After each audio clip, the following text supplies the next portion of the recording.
নমস্কার সবাইকে, আর একটা নতুন ব্লগে সবাইকে অনেক অনেক স্বাগত। তো দেখো বন্ধুরা, আজ আমাদের মাছের মাথা দিয়ে পুঁই শাক রান্না হবে। সেই জন্য আমার শাশুড়ি মা প্রথমেই সকালবেলায় পুঁই গাছ থেকে শাকটা কেটে নিচ্ছেন রান্না হওয়ার জন্য। আর এখানে পুঁই শাকের জন্য আমি আলু, কুমড়ো, পেঁয়াজ, ঝিঙে, এদিকে কচু আর ওদিকে শাক ভালো করে ধুয়ে কেটে রেখে দিয়েছি। আর ওখানে মাছের মাথাটা ভাজা হচ্ছে। তোমরা প্লিজ আমার ভিডিওটা ভালো করে দেখতে থাকো, ও ভালো লাগলে লাইক, কমেন্ট ও আমার চ্যানেলটা সাবস্ক্রাইব করে দিও। মাছের মাথা ভাজা হয়ে গেছে।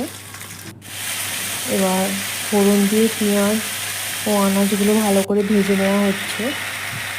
ভেজে নিয়ে এর মধ্যে আদা বাটা, রসুন বাটা, জিরে, ধনে, পরিমাণ মতো নুন, চিনি, শাকটা দিয়ে ভালো করে কষে নিয়ে রেডি হয়ে যাবে পুঁই শাক।